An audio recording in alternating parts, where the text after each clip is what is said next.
Son 18 historias distintas. Cada una podría llenar un vídeo, que seguramente llenará. Pero hay 3 que necesitas conocer porque sin ellas, lo que viene después no tiene sentido completo. La primera es la historia de Angron. Angron cayó en un mundo llamado Nuseria, un planeta aparentemente civilizado, con arenas de combate, con aristócratas que apostaban en ellas y con esclavos gladiadores que morían para entretenerlos. El niño que iba a ser el primarca más poderoso físicamente de todos fue encontrado por un esclavista y en lugar de criarlo como lo que era, lo convirtieron en su propiedad. Le pusieron los clavos del carnicero, implantes psicoquirúrgicos clavados directamente en su cerebro, diseñados para amplificar la rabia, para apagar todo lo que no fuera violencia, para hacer que cualquier cosa que no fuera combate causara dolor físico. Angron vivía en agonía constante. Cada momento en que no estaba matando era sufrimiento. El único alivio era la arena. El único descanso era la sangre. Se convirtió en el mejor gladiador que Nuseria había visto jamás. Y con los años reunió a sus compañeros esclavos y lideró una rebelión, sabiendo que iba a perder, sin importarle, porque morir luchando junto a los suyos era mejor que seguir siendo lo que era. Fue entonces cuando llegó el emperador, con una flota, con el poder de un dios, con la capacidad de salvar a su hijo, y lo salvó. Lo teleportó a su nave en el último momento, cuando los ejércitos de Nuseria estaban a punto de aniquilar a sus compañeros, sin preguntarle, sin pedirle permiso, sin dejarle elegir. Angron había pasado toda su vida como esclavo, sin elección, sin voz, sin poder decidir nada sobre su propio cuerpo. Y la primera acción de su padre biológico fue salvarlo sin preguntarle si quería ser salvado. Angron le dijo al emperador que estaba destinado a morir en ese campo, que ya no era más que un fantasma. El emperador respondió que un fantasma bastaría para lo que tenía planeado. Los clavos del carnicero en el cerebro de Angron no podían ser extraídos, no solo porque los filamentos hubieran crecido hasta el tronco encefálico, sino porque los clavos habían reemplazado partes enteras de su cerebro, el lóbulo límbico, la corteza insular, las secciones que regulaban las funciones vitales básicas. No eran implantes, eran él. Quitarlo significaba matarlo en el acto. Lo intentaron los mejores científicos del Imperium. Arkan Lam, el mayor genio tecnológico del Mechanicum, abrió el cráneo del primarca y confirmó lo que el emperador ya temía. No había solución. El primarca más poderoso físicamente de todos los hijos del emperador vivió toda su vida en agonía constante, con implantes que le robaban la capacidad de sentir cualquier cosa que no fuera rabia, y con un padre que lo necesitaba demasiado para decirle que no había solución. La segunda historia es la de Konrad Kurz, al que su mundo llamó el cazador nocturno.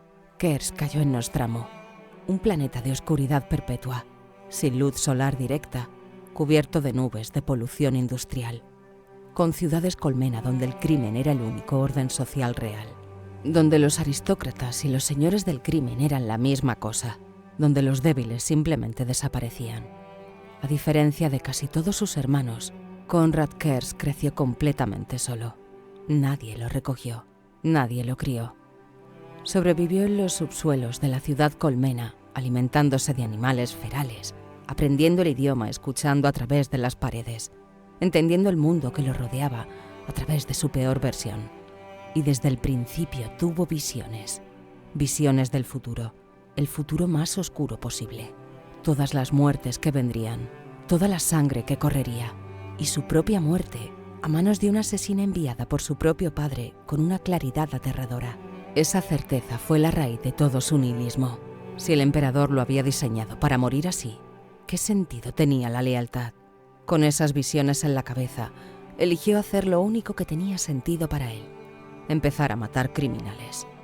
Primero uno, luego más. Mutilaba los cuerpos y los exhibía donde todos pudieran verlos. En un año, el crimen de Nostramo Quintus había caído casi a cero. Las madres amenazaban a sus hijos. Si no te portas bien, vendrá el cazador nocturno. Se convirtió en rey. Gobernó con justicia, hasta que alguien le llevaba una noticia de injusticia, y entonces salía a cazar. Y siempre encontraba al culpable, y nunca volvía con las manos vacías. Cuando el emperador llegó a Nostramo, los ciudadanos no podían mirar su luz directamente. Adaptados a la oscuridad durante generaciones, La presencia del emperador los cegaba. Muchos lloraron sin saber por qué. Kers esperaba al final del camino. Y cuando el emperador se acercó, Kers sufrió la visión más devastadora de toda su existencia. El futuro de sus hermanos primarcas. El futuro del propio emperador. Y el suyo. Fue tan violenta que intentó arrancarse los ojos. El emperador tuvo que calmarlo psíquicamente para que la visión remitiera.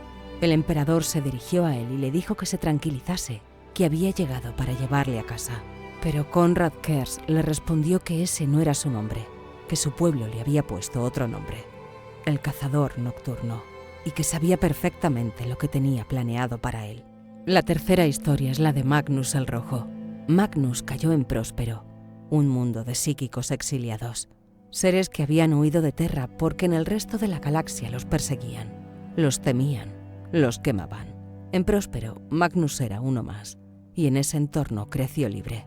Era único entre todos sus hermanos. Magnus fue consciente de su propio nacimiento. Recuerda cada momento de su infancia. Y desde muy temprano se comunicó con el emperador a través del Warp. Telepáticamente, a través de miles de años luz. Padre e hijo hablando, antes de haberse visto jamás en persona. Su inteligencia era tan colosal que superó a todos sus maestros en pocos años. Construyó una biblioteca, luego una civilización. Limpió Próspero de las bestias psíquicas que la azotaban. Reconstruyó sus ciudades y se convirtió en el ser vivo más poderoso psíquicamente de toda la galaxia conocida. Solo el propio emperador lo superaba. Cuando el emperador llegó a Próspero, Magnus y él se abrazaron como si se conocieran de toda la vida. Porque en cierto modo, así era. La legión de Magnus era una legión de hechiceros, los 1000 hijos, psíquicos de una potencia sin paralelo. Y eso hacía que sus hermanos los temieran, los miraran con desconfianza, los denunciaran ante el emperador. Magnus amaba a su padre más que ningún otro primarca, y eso sería su condena. Aquí es donde la historia se vuelve más oscura de lo que los libros del Imperium admiten. Hay fuentes que afirman que el caos no solo dispersó a los primarcas, que durante el tiempo que pasaron en el Warp, los tocó, los corrompió levemente. Sembró en sus almas la primera semilla del desastre que vendría 10.000 años después.